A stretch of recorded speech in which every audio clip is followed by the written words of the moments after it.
Déjà plusieurs mains qui se lèvent pour prendre la parole. Je prends les tours de parole. Avant, ce que tu viens de dire, je trouve l'écho dans une tribune qui a été écrite par les élus d'Aquitaine. Je sais qu'elle a un peu circulé. Je me permets, Pascal, de te demander de nous en parler parce que les mots que vient d'utiliser Jean-Louis, on les retrouve dans cette lettre ouverte, peut-être que vous avez, je ne sais pas si vous l'avez appelée comme ça, adressée à la nouvelle secrétaire d'État dans l'été, au moment de son arrivée. Oui, je vais essayer de faire vite. Est-ce que tu peux t'avancer pour qu'on t'entende bien, s'il te plaît? Et j'en profite pour aller regarder le chat et vous donner la parole aussi. N'hésitez pas à formuler les questionnements. Oui, je vais le faire rapidement. Stéphane de Bordeaux y a fait référence tout à l'heure. Il s'est avéré qu'en plein été, avec Stéphane et puis un autre chercheur émérite que Jean-Louis ne reniera pas, qui est Timothée Duverger, dans son côté vrombissant et actif, on s'est dit qu'il fallait réagir à la nomination de la secrétaire d'État. Non pas qu'on soit contre une secrétaire d'État, bien au contraire, qui plus est rattachée à Bercy, mais on avait été un tout petit peu alerté par le dernier temps de sa nomination, notamment le côté responsable, en se disant que là encore, il pouvait y avoir une entrée qui nous ramènerait à ce qu'on a vécu avec le haut-commissaire, avec le French Impact, avec tous les nouveaux labels et appellations diverses et variées qui souvent tentent de noyer le poisson. Donc on a lancé un appel, on a été surpris par son ampleur, puisqu'on est une cinquantaine d'élus de l'ensemble de la Nouvelle-Aquitaine, de toutes les strates communales, intercommunales, départementales et régionales à avoir signé cet appel. Donc, on en reparlera peut-être pour savoir si on continue à le relayer pour conforter le travail de plaidoyer que tu as pu faire en la rencontrant pas plus tard qu'hier. Mais je voulais, en complément, parce que Jean-Louis Labille a dit qu'il avait été brutal, moi j'ai ressenti une autre brutalité pas plus tard que lundi, quand j'écoutais Nicolas Hulot sur France Inter, puisque il y avait une itération entre Lenoir et lui en direct, et Lenoir parlant d'économie sociale. Bon, tout ça pouvait bien se passer, jusqu'au moment où ils ont évoqué les acteurs du social business qui étaient de plus en plus vertueux, en citant Danone, etc. Et comme élément d'éclairage de Nicolas Hulot, il a évoqué un acteur que je connais bien, étant sur Niort, qui était la Maïf, en disant j'ai signé la préface de la Maïf, qui se pose aussi des questions pour être plus vertueux. Ce qui est un électrochoc quand on est niortais, puisque ça fait un siècle que la Maïf a été innovant socialement, a fait plein de choses, et qu'aujourd'hui, elle n'a comme objectif que de courir après le label d'entreprise à mission, en ayant refondé d'ailleurs ses statuts. Je ne sais pas s'il y a des membres de la Maïf ici, mais ça a été refait à la dernière AG, ce qui est là aussi ce qui conforte la voie que certaines veulent prendre aujourd'hui en nous emmenant dans une confusion des genres totale entre les différentes entreprises, là où les fondements même de ces entreprises mutualistes étaient fortes et à l'époque, je pense que beaucoup d'acteurs se retourneraient dans leur tombe si ils voyaient l'évolution en question. Et au-delà du travail politique que nous menons, c'est moi le travail de faire en sorte que les autres mutuelles ne versent pas dans la même envie. On est en train d'obtenir cette résistance actuellement, mais ça me semble important parce qu'il y a un travail de fond de résistance à mener, tant sur le champ politique que le champ économique, auprès des acteurs eux-mêmes qui sont un peu interrogatifs, bouleversés, ne sachant pas exactement comment se positionner. Et c'est vrai, pour en finir, que Jean-Louis Labille a rappelé une des vertus et des forces de l'économie sociale, qui est sa pluralité, c'est tout à fait exact. Ça a juste un souci, c'est qu'en termes de communication, on voit bien que c'est beaucoup plus compliqué. Par exemple, pour revenir à l'exemple que je citais, tout le monde a loué les vertus de la Maïf quand elle a décidé de redistribuer 100 millions en pleine crise Covid, ce qui est, pour ceux qui connaissent un peu le secteur, à la fois dérisoire et qui permettait de mettre simplement un acte de communication complémentaire dans le champ de la dite mutuelle et non pas de faire œuvre de véritable coopération avec les autres acteurs du monde mutualiste. Voilà. Merci Pascal. Ce que je peux soumettre suite à ton intervention, c'est que le texte dont tu as parlé, tu as brièvement présenté la lettre, on puisse en reparler en conseil d'administration pour voir éventuellement comment le RTES peut se saisir de cette interpellation ou pas. On en parlera si vous le voulez bien demain ou à un autre moment où le conseil d'administration verra ça. J'ai noté que Catherine Zuber voulait prendre la parole. Cyril, j'ai pris aussi. Je vous invite à vous approcher. J'ai noté aussi Michel. N'hésitez pas à lever la main si vous souhaitez prendre la parole. Devant Maëlle. Oui, Patricia. Et je vous invite, avant de prendre la parole, à être concis pour que Jean-Louis Laville puisse aussi réagir aux différentes prises de parole et qu'on ait un échange vraiment interactif avec lui. Voilà, je me permets de vous saluer, M. Laville. Donc, Catherine Zuber, je représente ici la région Grand Est. J'ai plutôt deux questions de précision parce que vous étiez très rapide et je n'ai pas forcément bien entendu. Donc, est-ce que vous pouvez reformuler deux points? Je vous ai entendu parler de démocratie. Donc, j'aimerais vous réentendre là-dessus, si vous voulez bien. Et je n'ai pas du tout compris le mot qui est utilisé à Barcelone. Voilà, c'est une question très précise. Merci, monsieur. Très bien. Michel ou Cyril, est-ce que vous voulez… on prend plusieurs interventions. Allez-y, approchez-vous, messieurs. Mettez-vous dans le champ. Dans le champ. Dans le champ. Alors peut-être, oui, présente-toi, Cyril. Cyril Kretschmar, je suis un vieux de la vieille, je ne me représente que moi-même parce que je ne suis qu'un modeste conseiller municipal d'opposition dans une petite commune de l'Ouest lyonnais qui s'appelle Francheville. Je vous trouve, Pascal et toi, Jean-Louis, à la fois dur et tendre. Dur parce que malgré tout, l'économie sociale est plurielle, mais l'économie tout court est plurielle.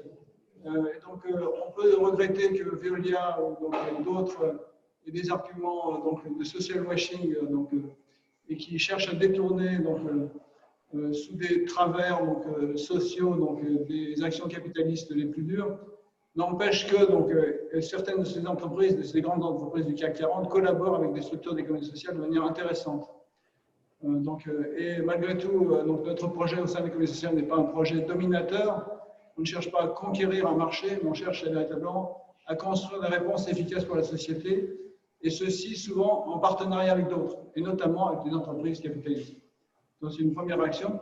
Une deuxième action, je vous trouve mou parce qu'au bout du compte, et c'était la question de Catherine sur la démocratie sur laquelle je reviens, j'ai vécu lors de la pandémie des choses étonnantes, où des collectifs se sont montés de manière totalement spontanée pour faire des masques, pour mettre en place des circuits courts, pour créer du soutien scolaire, sans aucune pratique démocratique particulière, sans aucune forme d'économie sociale spontanée, et se sont créés aussi rapidement qu'ils ont disparu.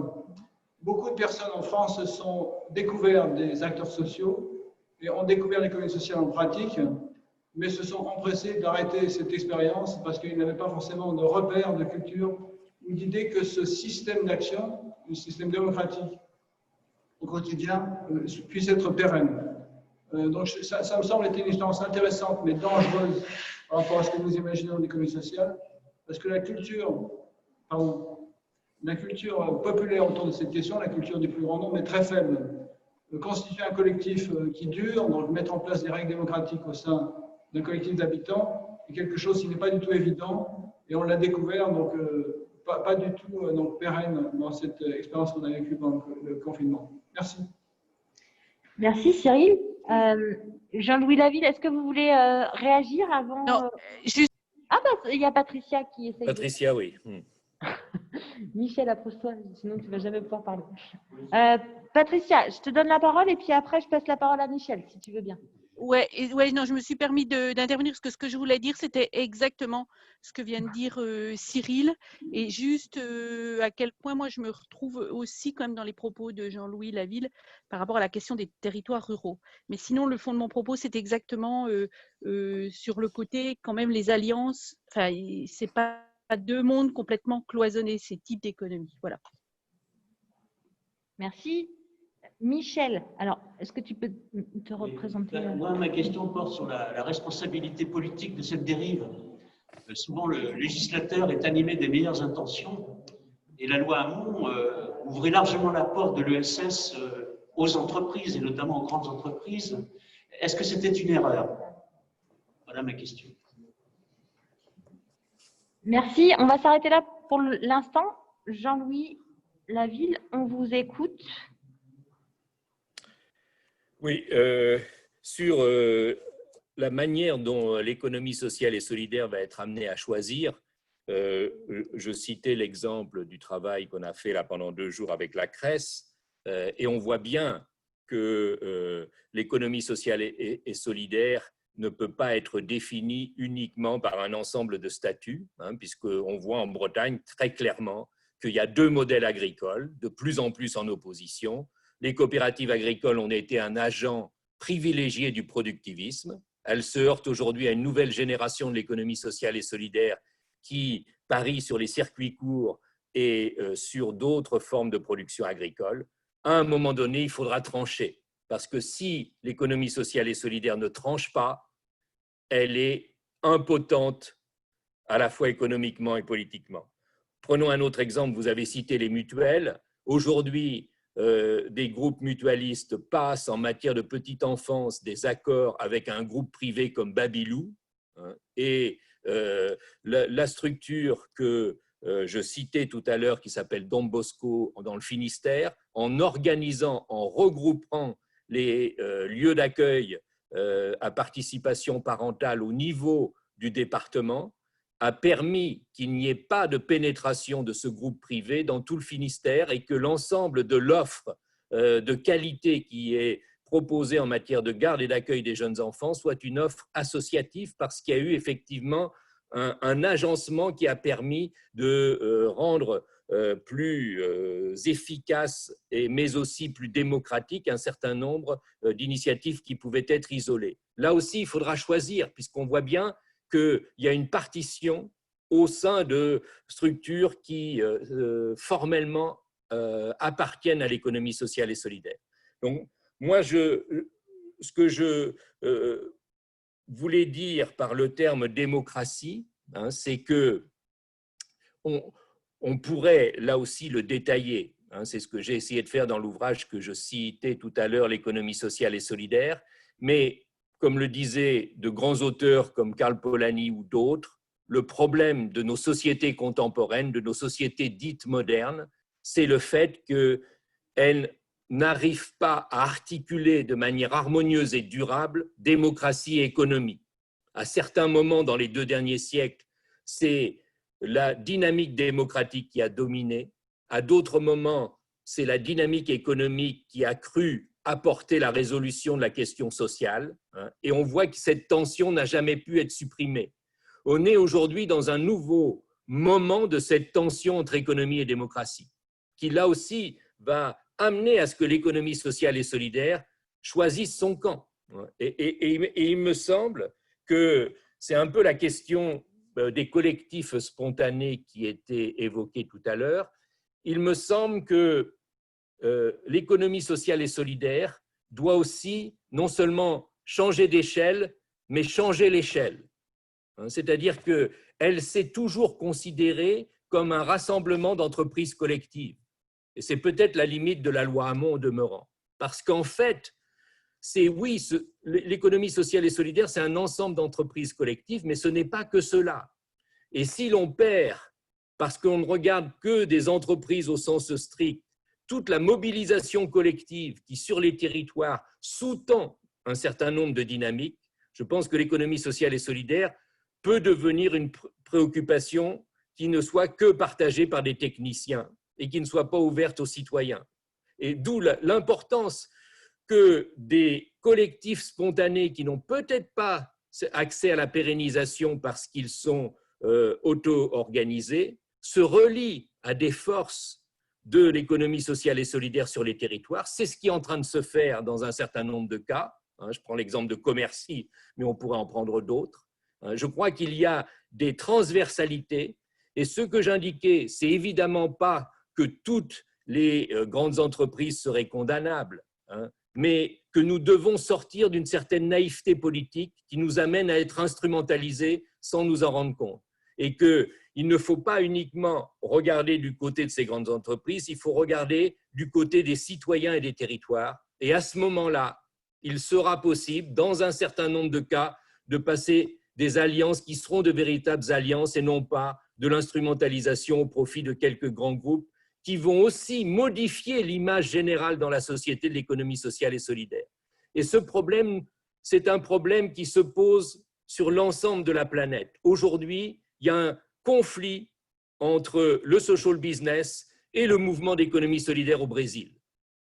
Et c'est bien parce qu'il ne s'agit pas du même projet de société.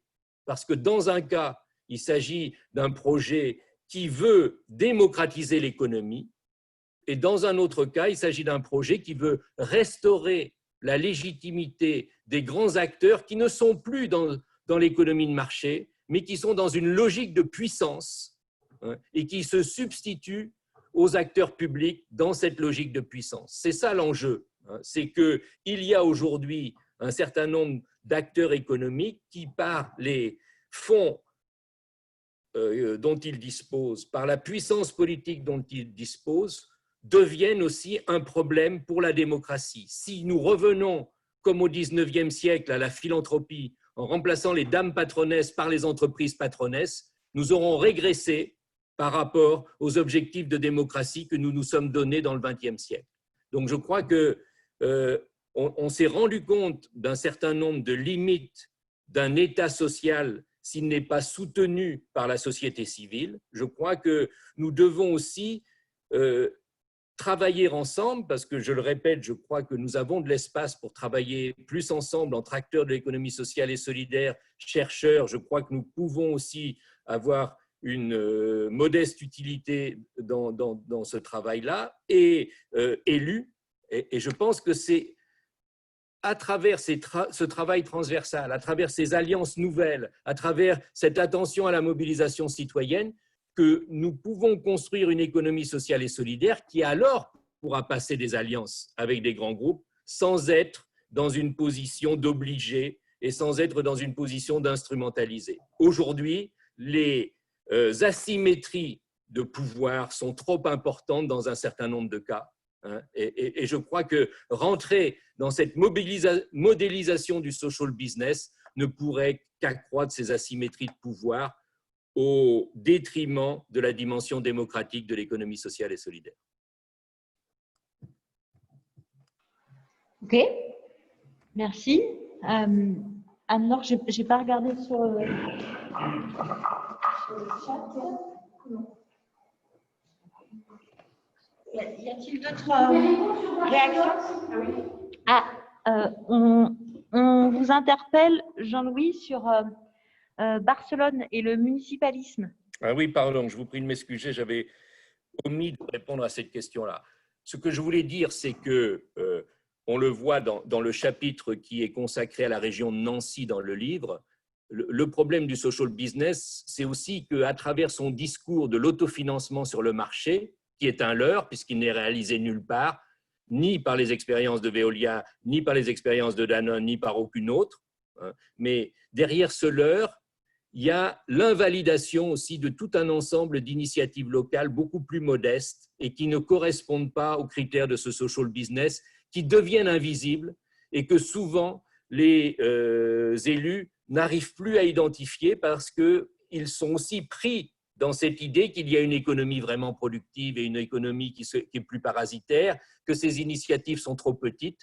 Je crois qu'au contraire, il faut prendre appui sur des dynamiques, même des dynamiques émergentes, pour que justement ces initiatives puissent avoir droit de cité. Si nous voulons que la démocratie puisse avoir à nouveau une assise citoyenne, il ne faut pas condamner les petites expériences parce qu'elles seraient trop minuscules, mais il faut au contraire savoir les accueillir dans des politiques publiques renouvelées.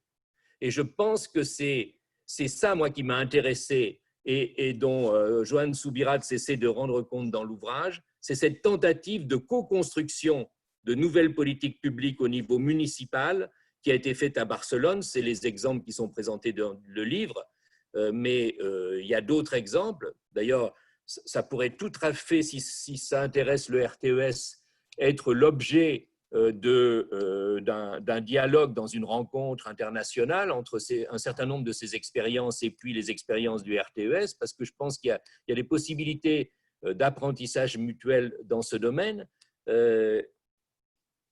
Et ce que essaye de montrer Johan Subirats dans l'ouvrage, c'est comment justement les politiques menées à Barcelone se sont distinguées de politiques plus à la mode, de type cité créative, de type social business, pour avoir un travail beaucoup plus ancré avec les initiatives de quartier. Et il y a quelques initiatives qui sont détaillées, par exemple l'initiative de l'Ateneo Nou Barris, qui dans un quartier de Barcelone, aujourd'hui, est à la fois un lieu culturel extrêmement actif, et ça vient aussi de toute son histoire, puisque ce lieu a été créé par une occupation dans le franquisme, mais à la fois ce lieu présente des activités pour les habitants, mais est devenu aussi l'antenne du service public dans le quartier. Et c'est là où il y a aussi de nouvelles hybridations possibles entre service public et tissu associatif, que l'on a trop souvent opposés, alors qu'on peut penser que dans de nouvelles politiques, là aussi, il y a des complémentarités qui sont tout à fait intéressantes par rapport à la participation citoyenne. Jean-Louis, j'ai une demande d'intervention de Marie Meunier qui est donc en visio. Oui. Et excusez-moi, je n'ai pas… Pardon ? D'accord. Si vous voulez bien vous avancer, comme ça on pourra mieux vous voir et mieux vous entendre. Est-ce que c'est possible de donner la parole à Marie Meunier ?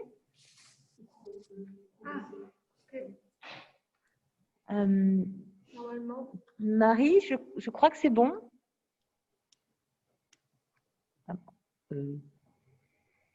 Vas-y, parle. Oui, bonjour, vous m'entendez? Oui, super bien. Oui. Bonjour à tous, je suis ravie de vous retrouver. Moi, je ne vous vois pas, mon écran est noir, mais je suis ravie de vous retrouver un petit peu.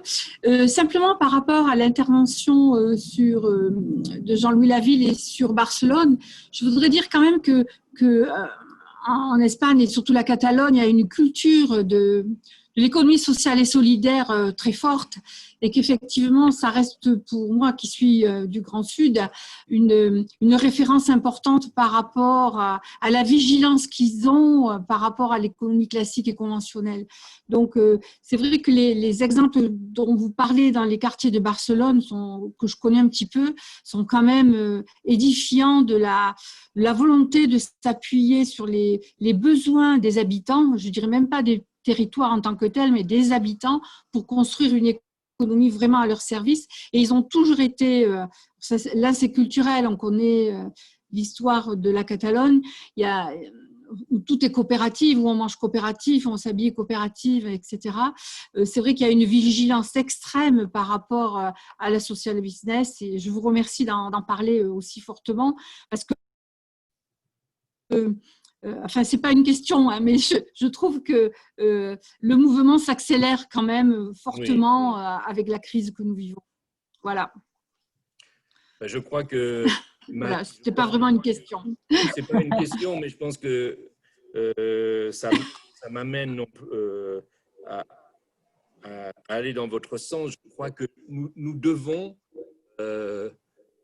rendre plus visibles toutes les démarches qui, justement, permettent d'ancrer l'économie sociale et solidaire dans ces nouvelles politiques publiques, dans son souci du territoire, et ne pas nous laisser manœuvrer par ce qui va avoir lieu, hein, c'est-à-dire une tentative de faire de l'économie sociale et solidaire uniquement une espèce d'économie de seconde zone qui serait là pour pacifier la société et en gros garder les pauvres. Je crois que ce n'est pas ça l'économie sociale et solidaire de demain, ou sinon elle perdra tout son ancrage citoyen, parce que ça deviendra uniquement une réponse fonctionnelle pour un système qui aujourd'hui est de plus en plus contesté. Donc je crois que nous pouvons aujourd'hui, avec les informations, les données que nous pouvons rassembler au niveau international, rendre plus visible cette stratégie d'une économie sociale et solidaire moins comme un secteur que comme un vecteur privilégié de la transition et comme une socio-économie de territoire. Et ça, je crois que ça doit être rendu effectivement de manière plus forte, hein, et essayer de s'attaquer avec les possibilités dont nous disposons et les obstacles auxquels nous nous heurterons, mais ça doit être confronté à des options qui, évidemment, pour des raisons simples, que le poids des annonceurs, ont une possibilité d'expression médiatique beaucoup plus forte. Jean-Louis Laville, j'ai une intervention de M. Guéraud-Pinet de l'île Saint-Denis. Je vous propose, si vous souhaitez intervenir, que vous le faire connaître maintenant, vous taire à tout jamais. Je le dis en souriant parce que le temps passe, le temps file, et malgré l'intérêt de vos propos, Jean-Louis Laville, il va falloir qu'on arrive petit à petit à la conclusion. On vous écoute, monsieur. Oui, sur l'effet de mode, rebondir sur le social business qui aujourd'hui, avec la crise, alors pas tant sanitaire mais environnementale, trouve aussi son écho dans l'environnement, avec notamment une révision de l'article 2 de la loi ESS à l'occasion de la loi Pacte, puisque naguère l'utilité environnementale était supplétive à l'utilité sociale et solidaire pour être reconnue une activité d'ESS. Ce qui n'est plus le cas depuis la loi Pacte où une activité environnementale suffit pour être ESS, qui est pas plus mal dès lors qu'on respecte la démocratie et d'autres vecteurs. Mais c'est quand même un changement qui a été fait sous la même Olivia Grégoire qui a instillé la société à mission de la révision de la loi Pacte. Donc juste alerter sur cet effet de mode-là de la société environnementale, parce qu'il y a peu d'associations éducation à l'environnement ou environnementale qui peuvent rivaliser si on parle d'impact objectif avec Veolia. Pour autant, la différence, c'est la transformation sociale, et Veolia n'a pas vocation à être démocratique, à être perméable à la population, etc. Donc, ça, c'est sur l'effet de mode. Sur la responsabilité des collectivités, moi, je pense que dès lors que la démocratie, la perméabilité, l'appropriation, en fait, parce qu'on parle beaucoup de communs, mais des communs qui appartiennent à personne, c'est pas très commun. Donc, la perméabilité des entreprises de l'ESS aux citoyens, elle est importante. Et je pense que les collectivités ont leur rôle à jouer là-dedans. La démocratisation de l'économie, ça passe. Alors, ça peut être gadget parfois, mais je pense qu'il y a un lien à faire avec les budgets participatifs. Parce que c'est déjà rendre aux citoyens la main sur l'économie publique d'abord, mais finalement rendre aussi aux citoyens la possibilité d'avoir la main sur l'économie non seulement publique mais privée, parce que l'ESS c'est de l'économie, c'est de l'initiative privée. Ça peut être favorisé sur sa collectivité, alors commune, département, région, les entreprises de l'ESS qui sont aussi très ouvertes, parce que toutes les entreprises de l'ESS, même les plus vertueuses, ne sont pas non plus toutes des entreprises de masse, n'ont pas vocation non plus à être très ouvertes aux citoyens. Et je pense qu'il y a quand même cette difficulté-là. Oui, l'île Saint-Denis, alors petite commune, mais du 93, département très marqué par le désengagement, l'affectation des politiques, etc. Au second tour des municipales en plein Covid, avec près de 60%, un peu plus de 60% de participation, ce qui est un record. On peut se targuer d'avoir fait ce travail de proximité, etc. Mais je pense que les collectivités ont une responsabilité, c'est de favoriser l'émergence et le lien entre population et économie sociale et solidaire. Pas seulement en vantant leur bilan d'avoir fait bosser X boîtes de SS, mais dans lesquelles un citoyen ne pourra jamais adhérer, mais faire la promotion auprès des citoyens, des entreprises auxquelles ils peuvent participer, notamment parce qu'on le voit, et là on fait le lien entre small, c'est-à-dire proximité, et le changement d'échelle. Un citoyen que la collectivité aura encouragé, par exemple, à être sociétaire ENERCOP parce que c'est de la production d'énergie locale, etc., Enercop, grand projet, c'est souvent les mêmes gens qu'on va ensuite retrouver dans d'autres coopératives, alors peut-être de taille analogue, type Mobicop ou autre, mais qu'on va également retrouver dans le projet de supermarché coopératif qui va se lancer dans quelques mois sur tel quartier. Il y a quand même une culture à développer, et ça, je pense que c'est de la responsabilité du premier acteur démocratique et politique de territoire que sont les collectivités. Donc ça, c'est la première responsabilité des collectivités en termes de politique, c'est-à-dire de conviction, et d'aller toucher les citoyens là-dessus. Une autre responsabilité qui est celle de la collectivité acheteur public, marché public, c'est celle peut-être de, effectivement, se dire que sa politique d'engagement responsable ne peut pas être qu'un outil supplétif de justement ce social business et la responsabilisation d'acteurs majeurs. C'est-à-dire que la politique d'achat responsable d'une collectivité ne peut pas se contenter d'aller voir des gros acteurs du BDP, au Veolia et autres et leur dire, s'il vous plaît, dans vos marchés publics, sous-traitez un peu à l'insertion.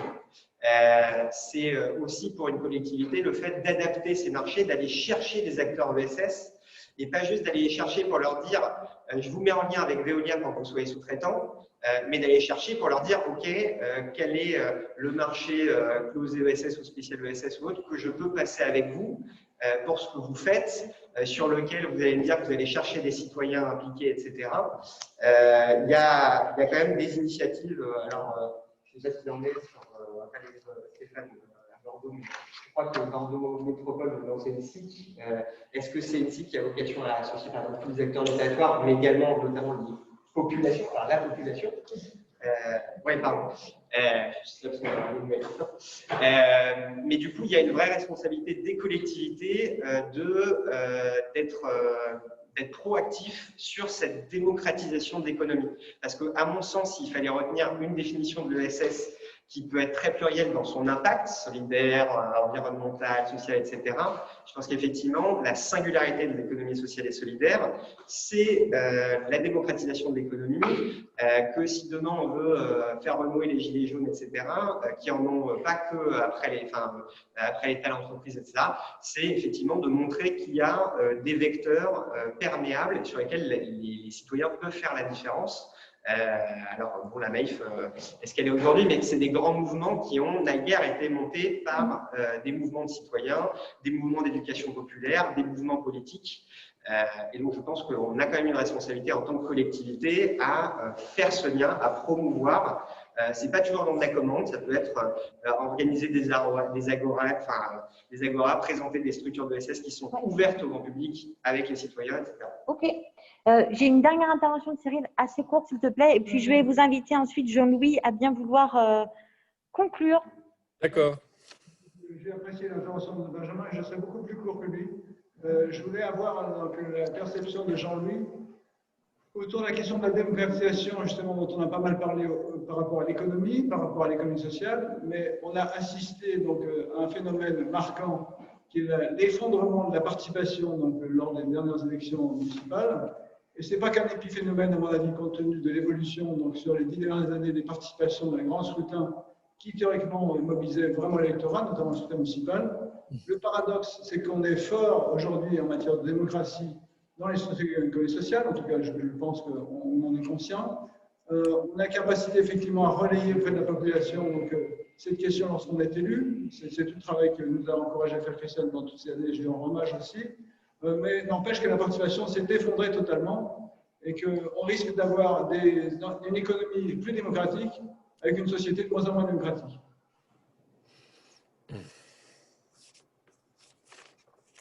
Merci. Jean-Louis Laville, je vais vous demander donc de bien vouloir conclure, s'il vous plaît.